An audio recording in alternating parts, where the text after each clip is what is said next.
Hello there. Welcome to X channel. This is Mr. Mahmoud Sabir, your instructor for this session. Today we are going to talk about David Copperfield chapter 5.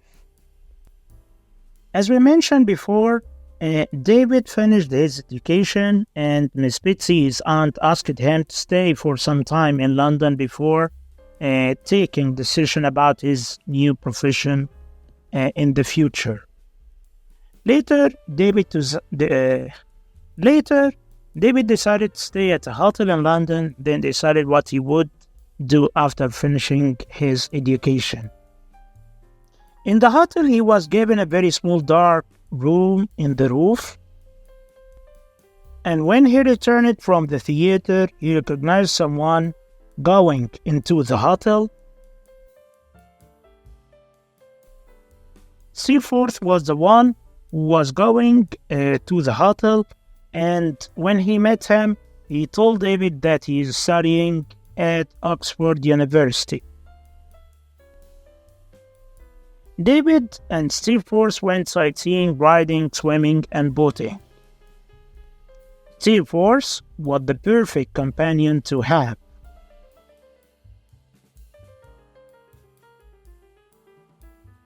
One day, David told Seaforth that he must go and visit his mother's old servant, Peggotty. David and Seaforth traveled to Yarmouth together. When David visited Peggotty, she didn't recognize him for a moment.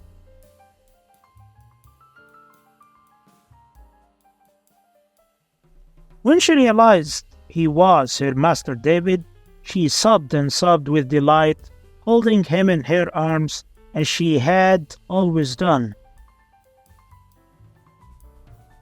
She was so pleased to see him that she insisted he should sleep at her house during his stay in Yarmouth.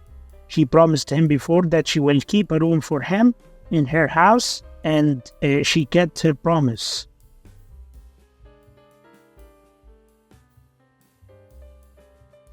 The next day, he and Seaforth visited Daniel Peggotty.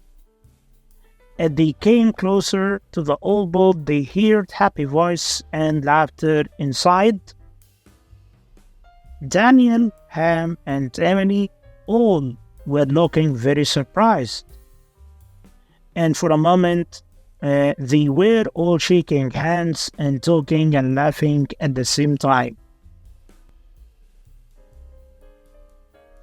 When he introduced Seaforth, they welcomed him warmly as he is David's best friend. Daniel Peggotty said that this is the best night of his life because little Emily, his daughter, has agreed to become Ham's wife. As we knew before, Emily and Ham were Daniel's adopted daughter and son. Seaforth congratulated him without taking his eyes off Emily.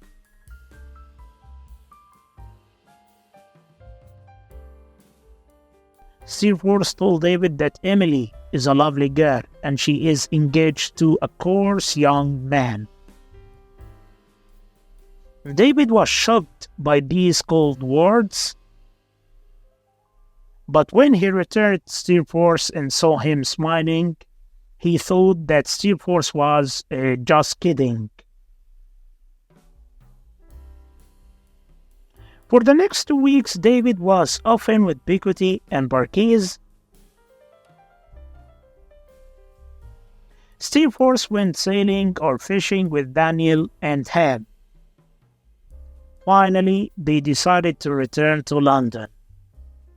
In London, David discovered that his aunt, Miss Betsy, had arrived at the hotel and had booked a room there for several days. She had come to ask David about becoming a lawyer, and he agreed to that decision. David's aunt told him that they should go immediately to Mr. Spenlow. He is we mean here Mr. Spenlow is a partner in an important law firm, and she thinks that he will agree to train David.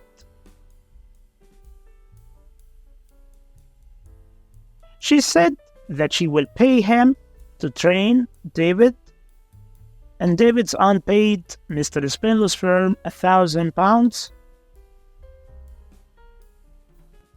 David promised to work hard and do his best to become a successful lawyer. David's aunt rented a small flat for him at the top of a house near the law court. She wanted to make it easy for David to go to his work or his training every day. Steerforth was David's first visitor in his new flat. David invited Steerforth and two friends of his to dinner the next evening. The dinner party was a great success and they all enjoyed themselves very much. Someone suggested going to the theater, and in a kind of mist, they left the flat and walked through the streets. Of course, as we know, David didn't used to drink, so when he was drunk, he didn't know where he was going and what he was doing. David went to the theater with Steerforth and saw Agnes sitting with a lady and gentleman. Agnes told David that he should ask his friends to take him home, and he did as she said.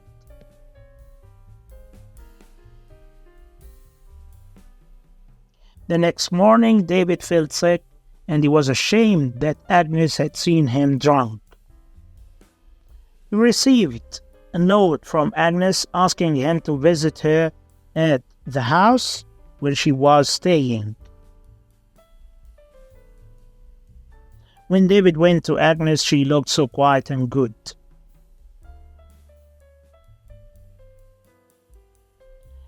When Agnes asked David to stay away from Steerforth, he told her that Steerforth is his trusted friend.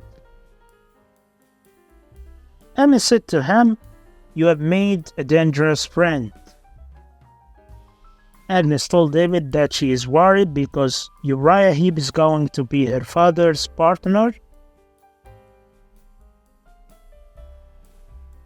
David, as we know, didn't like or feel comfortable about Uriah Heep, so he didn't like the idea and he felt uncomfortable about it. David asked Agnes to prevent her father from agreeing to that. But Agnes told him that her father has no choice. He was unhappy after her mother's death, and he didn't take care so much about his work, so he was pushed to have Uriah Heep as a partner of him.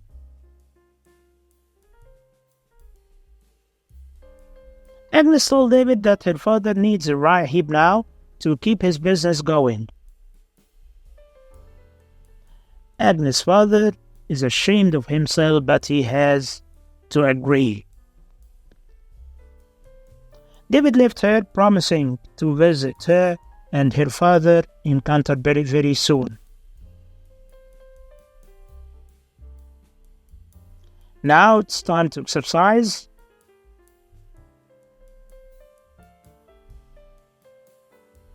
David's two visits to London were completely different. Compare.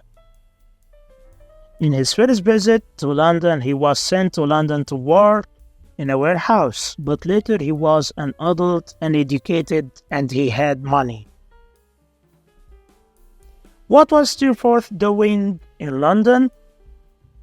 He was studying at Oxford University, so he went to London for a few days. Why did David and Steerforth travel to Yarmouth? To visit Peggotty's family. What did Peggotty insist to do with David? She asked him to stay in her house. How did Daniel's family receive David and his friend? They talked and laughed. They welcomed Steerforth warmly as he was David's best friend. Why did Miss Betsy decide to see Mr. Spinlow to ask him to train David to be a lawyer and paid him $1,000?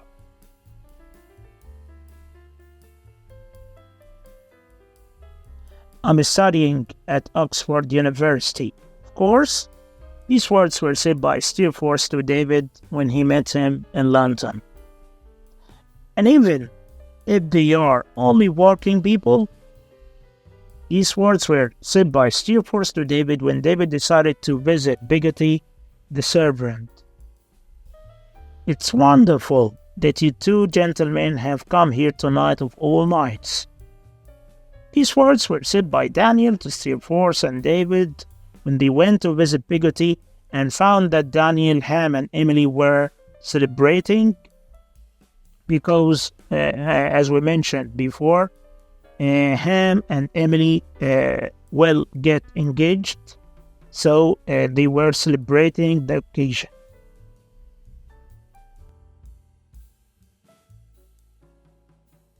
What a coarse young man she has engaged to.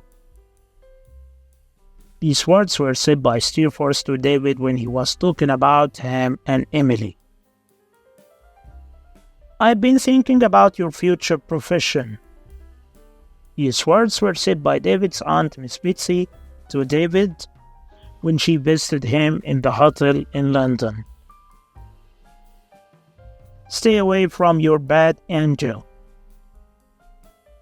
These words were said by Agnes to David when she asked him to stay away from Steerforth, as she thought it was a bad friend to David. Now we are done for today. If you want to ask about anything related to the novel, just send me and I'll respond as soon as possible. Thank you.